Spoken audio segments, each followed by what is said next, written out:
Boa noite, gente.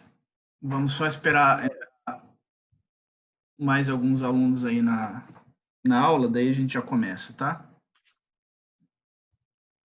Tem muito pouco ainda em relação ao número de inscritos, de matriculados, né?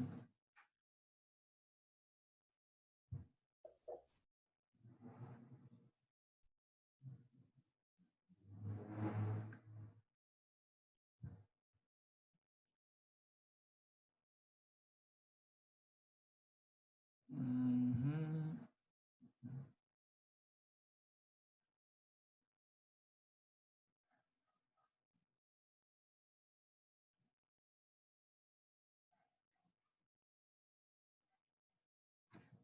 São 80 matriculados, né? Mas tem apenas 26 alunos aqui. Mais um agora. Ah, gente, eu esqueci minha garrafinha d'água. Já venho, tá? Um segundinho. Vamos ver enquanto chega mais gente. Eu pego minha água lá.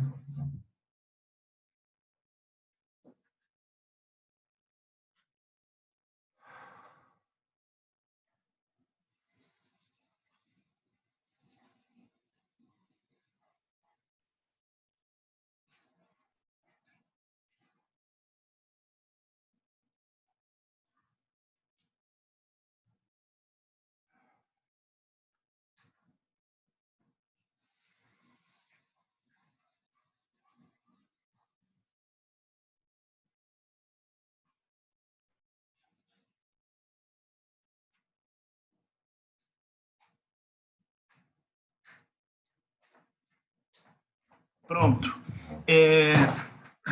Chegou mais uns alunos aqui, deixa eu aceitar eles na sala.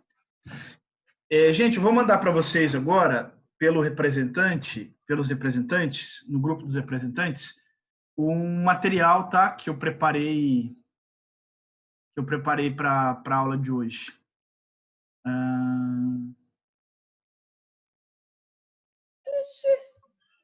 Um segundinho só.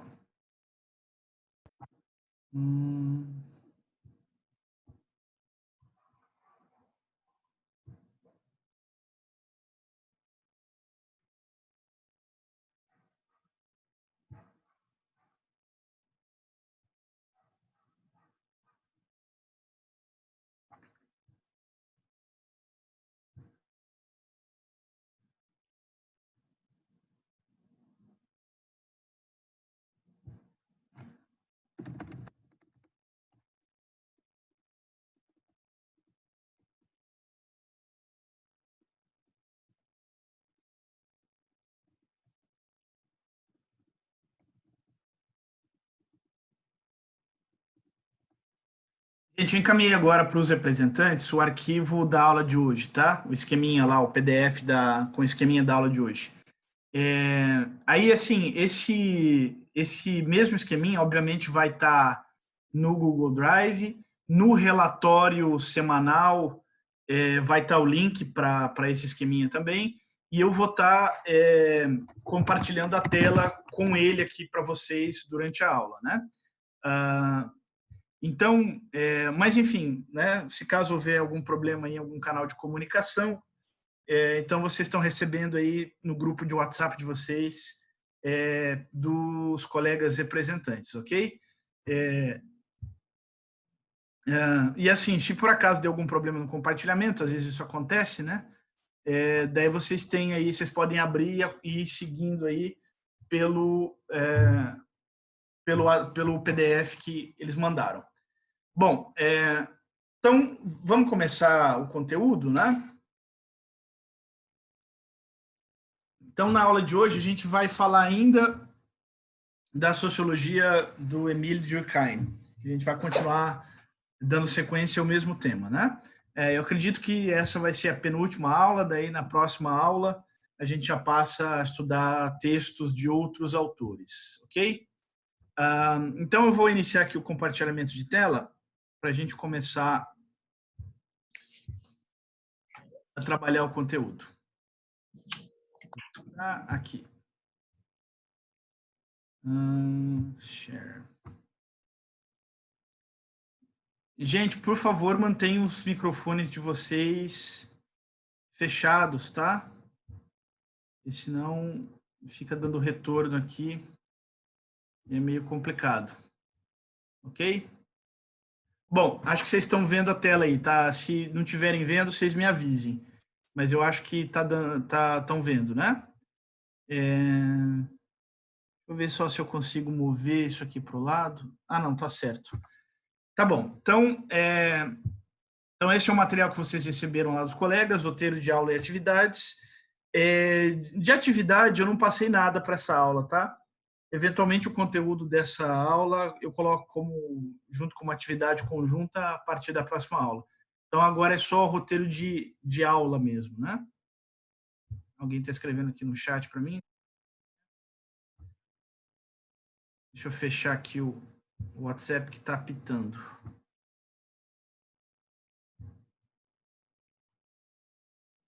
Eu não estou conseguindo abrir o chat, gente. Ah, abriu.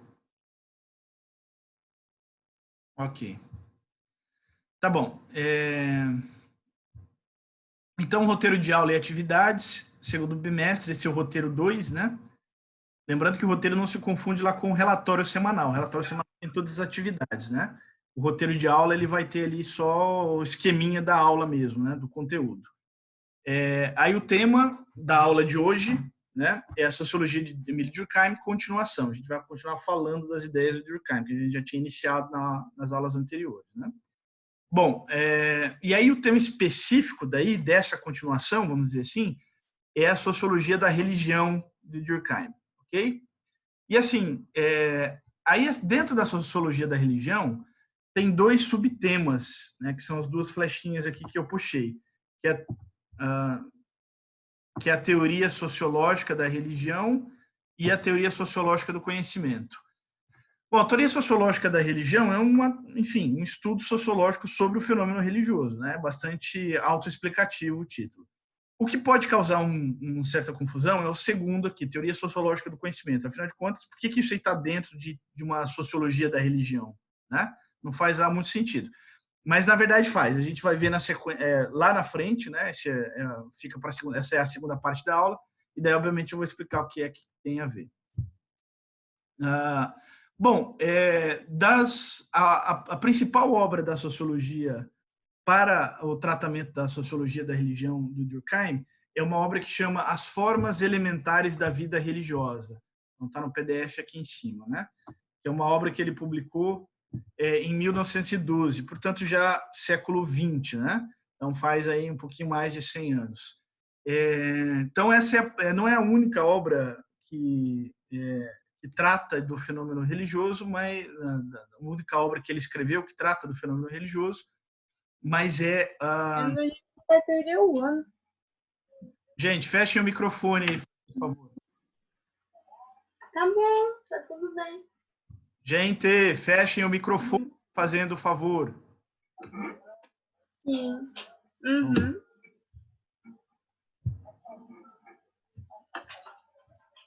É verdade, peraí. Eu não sei como é que faz para fechar o microfone, acionar esse comando né? Fechar o microfone de todo mundo no compartilhamento de tela. Então, tenho que encerrar o compartilhamento de tela e fechar o microfone de vocês. Por isso que eu encerrei aqui. Enfim, eu estou fechando o microfone porque senão fica dando retorno, né? Mas se alguém quiser falar alguma coisa, fazer algum comentário, se alguém quiser fazer alguma pergunta, pode abrir o microfone, pode interromper, não tem problema. Só que daí fecha depois, né?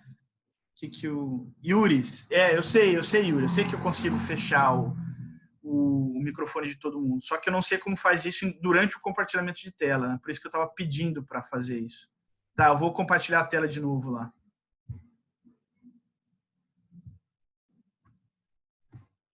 Então, voltando aqui.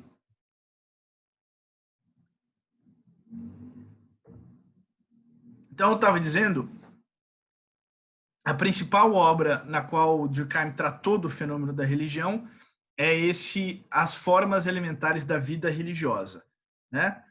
Que é de 1912. E esse título ele é bastante autoexplicativo também, né? Porque formas elementares da vida religiosa, né? Bom, eu vou deixar para explicar isso um pouquinho mais para frente. Então, já vamos entrar no conteúdo das ideias. Então, teoria sociológica da religião, que é dos dois subtemas ali, o primeiro, né? Então, desses dois subtemas aqui, é esse primeiro. Então, teoria sociológica da religião. Então, é o seguinte, o que o Durkheim pretende fazer aqui é estabelecer uma teoria sociológica em geral do fenômeno religioso, né? Ele vai partir da análise de manifestações religiosas específicas, mas ele procura estabelecer ali uma teoria que possa, ele procura extrair consequências gerais, teses que sejam válidas para o fenômeno religioso como um todo. E daí a primeira parte dessa tarefa, obviamente, estabelecer um critério para se determinar quando que a gente está diante de um fenômeno religioso, né? O que a gente pode considerar como sendo uma manifestação religiosa propriamente dita, né? Isso pode parecer meio banal, porque todo mundo tem uma noção meio intuitiva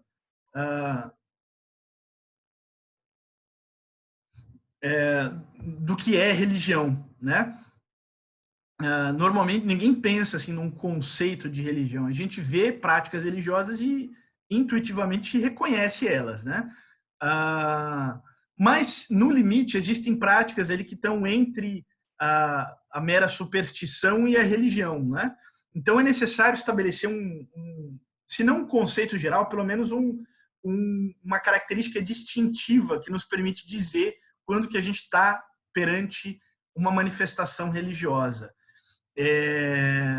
E a única característica geral que está presente em todas as manifestações religiosas, na opinião do Durkheim, né, e portanto é a essência do fenômeno religioso, a essência da religião, como está aqui, é o fato de que todas as religiões, todas as manifestações do fenômeno religioso estabelecem uma separação entre as esferas do sagrado e do profano, né? Isso aí é o que existe de comum em todas as religiões. É o fato de que elas estabelecem uma diferenciação, uma separação, né, uma separação entre a esfera do sagrado e a esfera do profano. Então aqui eu puxei a flechinha aqui e coloquei, né, característica mais básica presente em todas as religiões. Ok?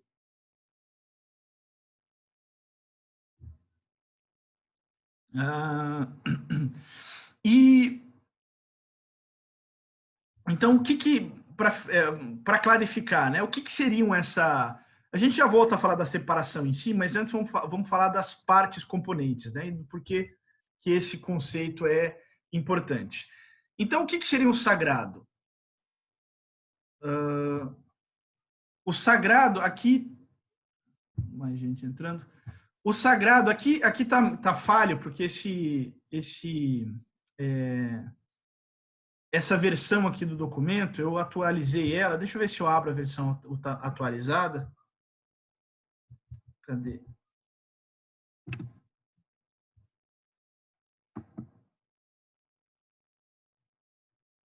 Tem uns errinhos aqui nessa versão que eu estou compartilhando com vocês.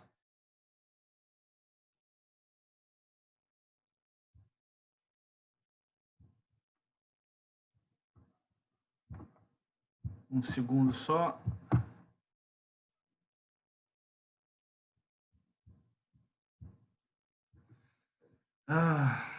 Vou ter que encerrar o compartilhamento de aula de novo, gente. Esperem só um segundinho. Corrigir uma falha técnica aqui.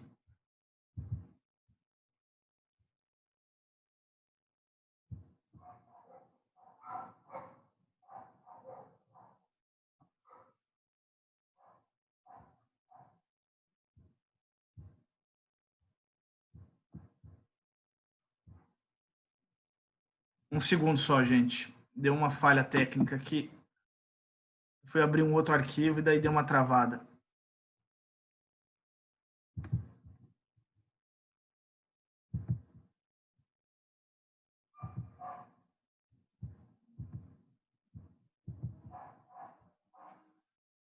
Ah, meu Deus.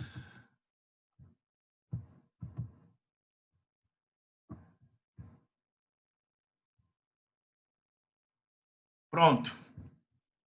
Vou voltar ao compartilhamento de tela agora.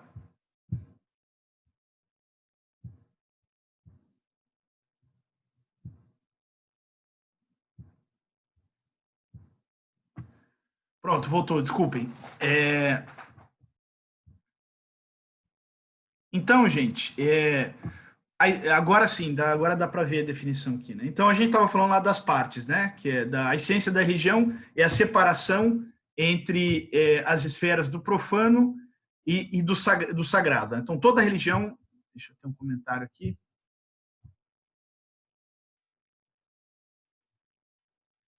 Senha. Tá, Maria Júlia Zorzi, né? Tá, professor, desculpa interromper, o Adriano não está conseguindo entrar pelo link. Você poderia me dizer a senha, por favor? Deixa eu ver se eu acho aqui, tá?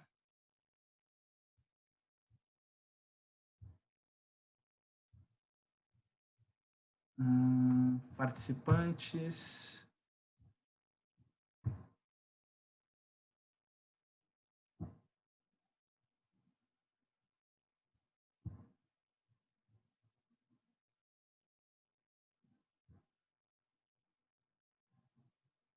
Tá,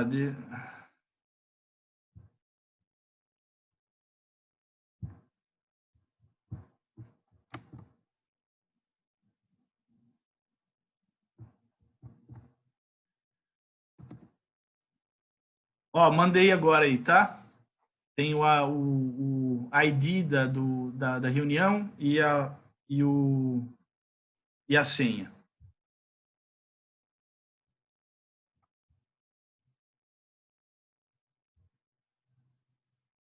Ok.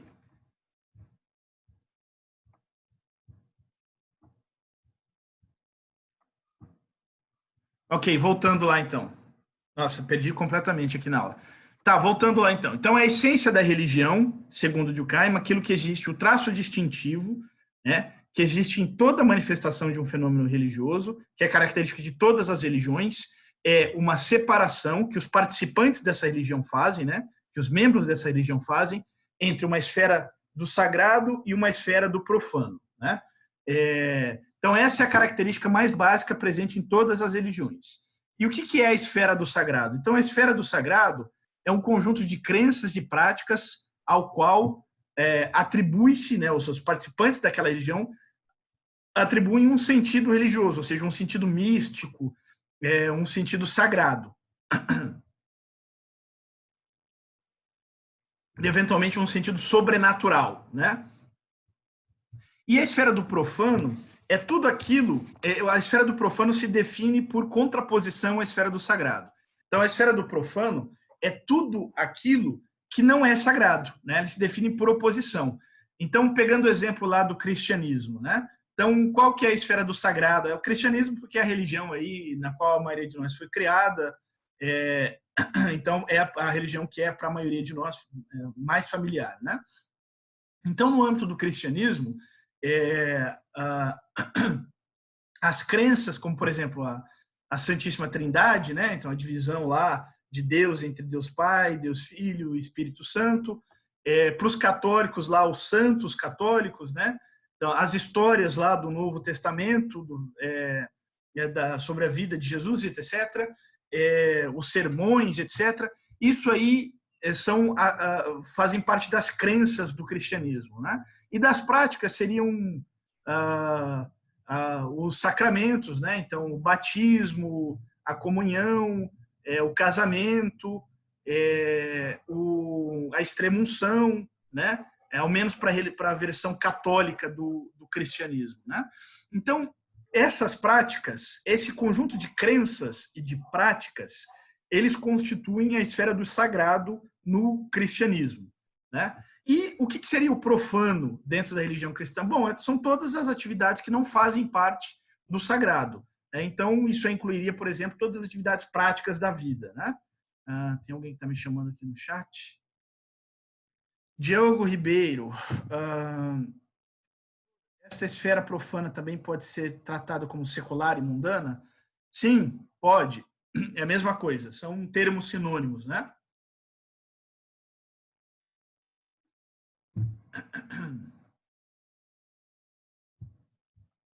Ah, é... E aí, assim, então essa é a característica que existe em comum entre todos os fenômenos religiosos, né? Lá em cima, eu tinha, deixa eu fechar só aqui um negócio que está apitando. Quando eu falei para vocês do título da obra do Durkheim, né? Eu falei que o título ele era bastante revelador do conteúdo da obra, bastante autoexplicativo, né? Porque fala das formas elementares da vida religiosa. E por que formas elementares? É porque o Durkheim ele acreditava, né, que era mais fácil compreender o fenômeno religioso se a gente começasse analisando as suas manifestações mais simples, né? E aí ele vai estudar a religião dos povos aborígenes da Austrália, né? Os povos aborígenes da Austrália eles têm um tipo específico de religião que se chama de totemismo, né? Então a ideia básica é o seguinte: por exemplo, se eu vou estudar matemática, né? Não é aconselhável que eu comece o estudo da matemática tentando entender as equações mais complexas. Não é uma boa ideia, né? Então é melhor o quê? É melhor começar pelas partes da matemática que são mais simples, né? Então eu começo lá pelas 4 operações básicas da matemática, aí eu vou aumentando o grau de complexidade. 4 operações básicas são soma, adição, divisão e multiplicação, né? E aí eu vou aumentando o grau de complexidade até que eu consigo compreender né, partes mais complexas, mais densas da matemática, não é?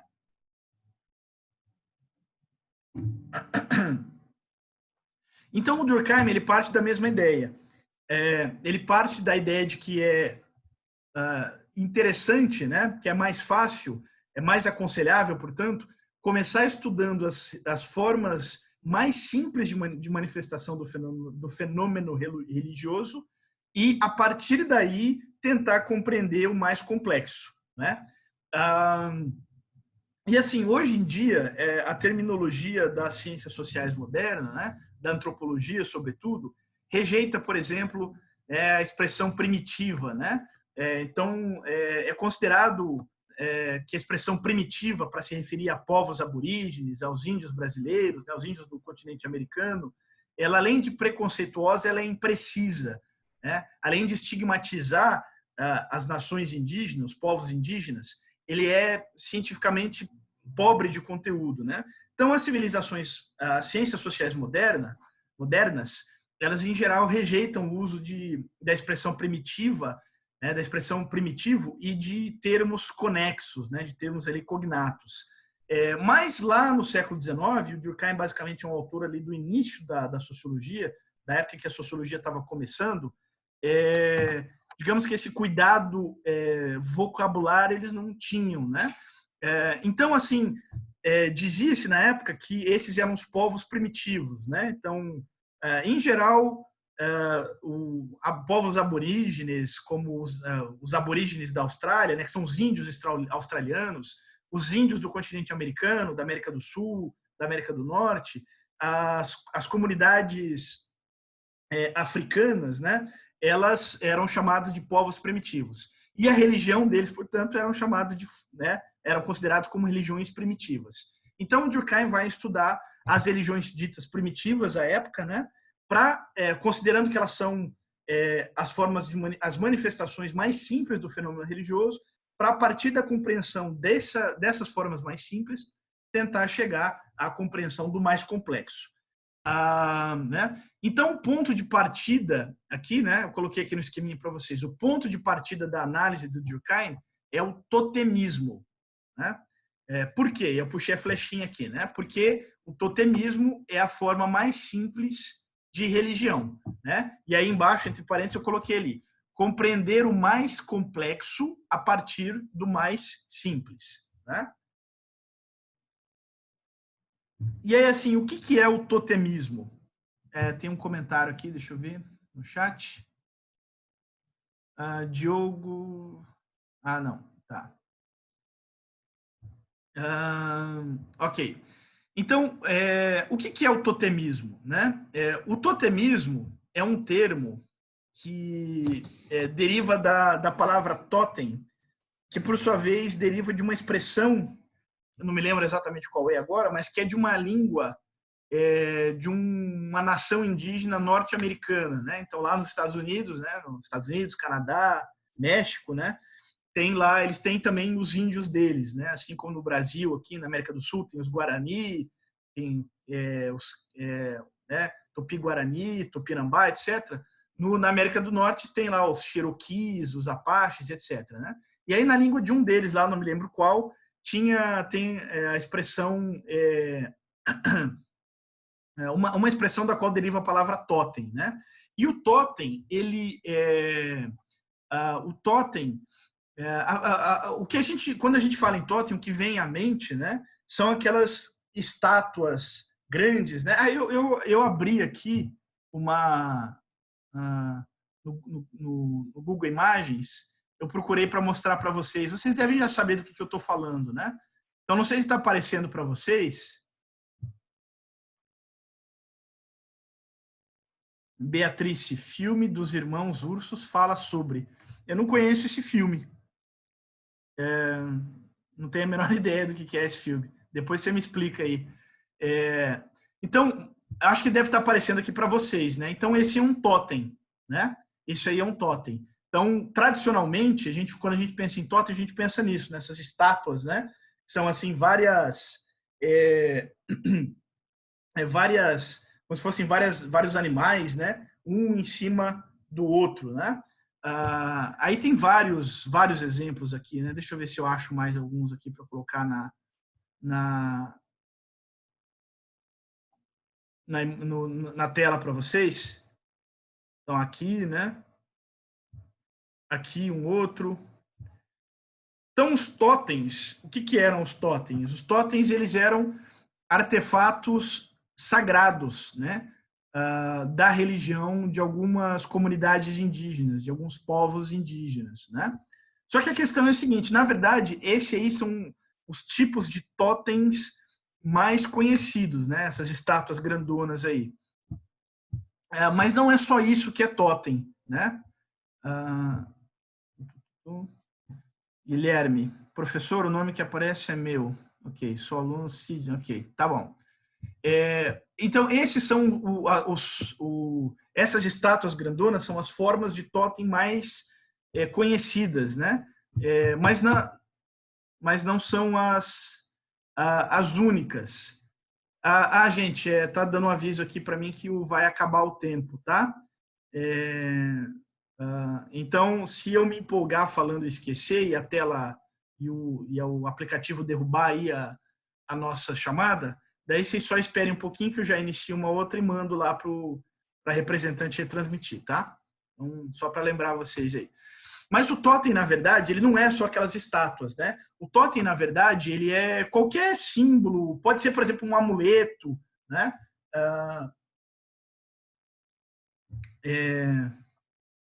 Qualquer um amuleto com um significado religioso pode ser um totem, né? E originalmente o totem, ele é o quê? Esse símbolo, né, que pode ser tanto a estátua quanto um amuleto ou alguma outra coisa, ele é um símbolo que identifica um clã.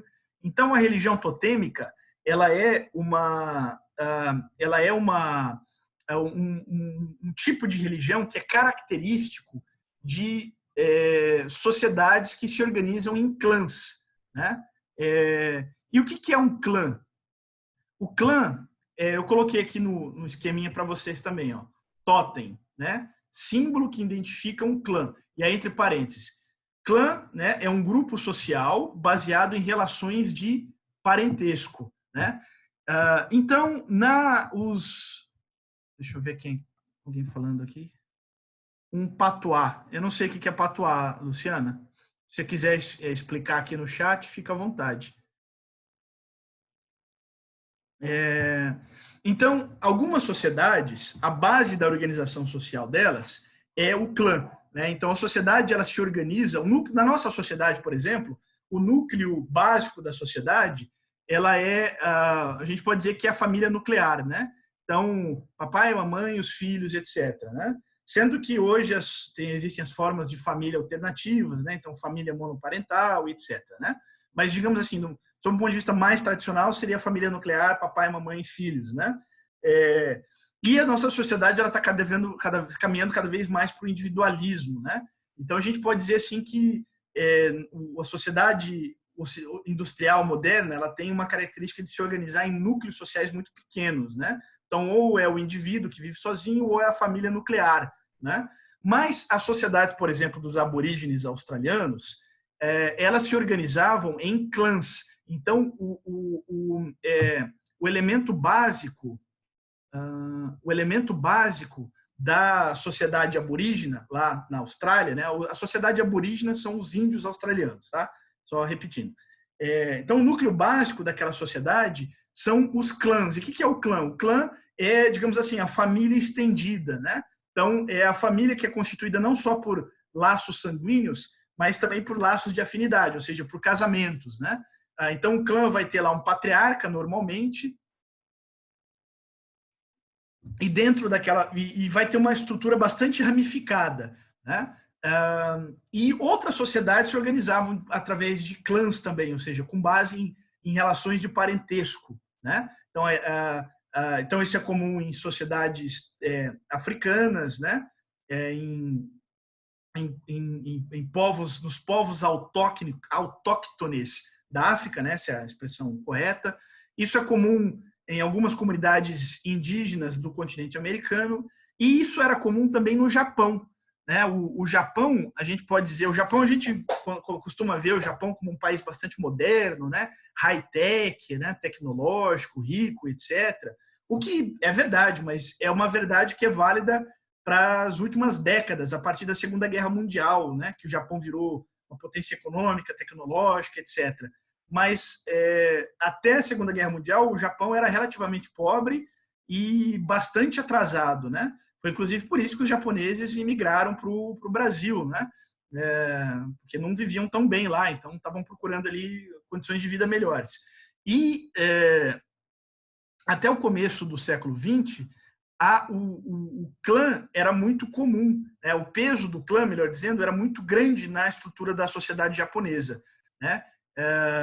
E não por isso, no Japão, vejam só, no Japão, o budismo se difundiu muito, né? Então tem muito japonês que é budista, mas essas religiões familiares também eram muito fortes no Japão, né? Então era comum que as famílias cultuassem, né?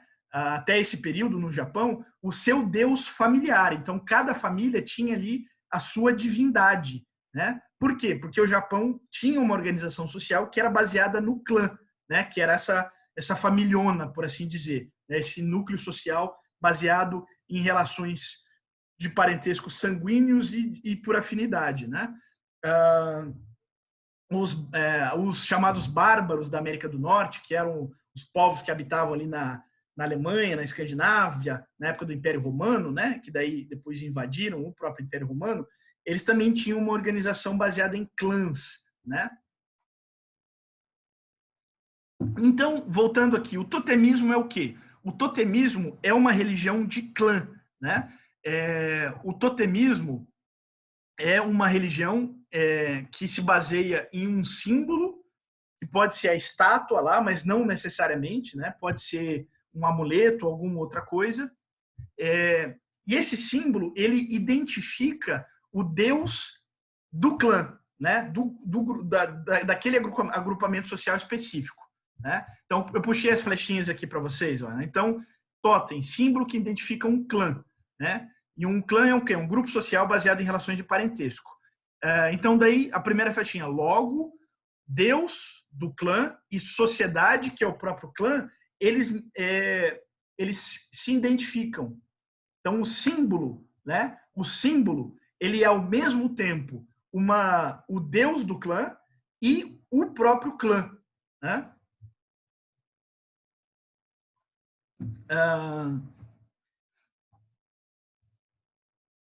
Então, na religião totêmica, os fiéis, por assim dizer, o que eles estão venerando, quando eles veneram, quando eles adoram o símbolo totêmico, o que eles estão venerando, na realidade, é o próprio agrupamento social, é o próprio clã. Então, quando ele adora o totem, né? Quando ele adora o totem, seja lá a estátua, seja um amuleto, ou o que for, o que ele está adorando, o que ele está venerando é o próprio clã, né? Porque o totem ele representa o clã. O totem ele é um deus que representa o clã, né? Então o totem ele é ao mesmo tempo, ao menos de maneira simbólica, né? Ele é ao mesmo tempo o deus e o grupo social, né? Aí na segunda flechinha que eu coloquei, eram representados por objetos que se tornavam sagrados, né? Ok? Então os objetos que que representavam o totem, né? Eles se tornavam sagrados, eles passavam a fazer parte da esfera do sagrado. E o totem ele passava a ser também um ser em particular, ou seja, ele passava a ser um deus. Então ele era um deus em particular. Só que ao mesmo tempo ele era também os objetos que ele representava, né? E o principal objeto que ele representava era o próprio clã, né? E aí uma outra característica importante é que o totem ele não é uma divindade pessoal. Gente, eu vou encerrar aqui a chamada. Porque já está acabando, e daqui a pouco eu vou acabar esquecendo e o aplicativo vai me dar uma cortada aqui, tá? Então eu vou encerrar a chamada, ok? E aí na sequência eu já inicio uma outra e a gente já retoma a nossa aula, ok? Um segundinho só.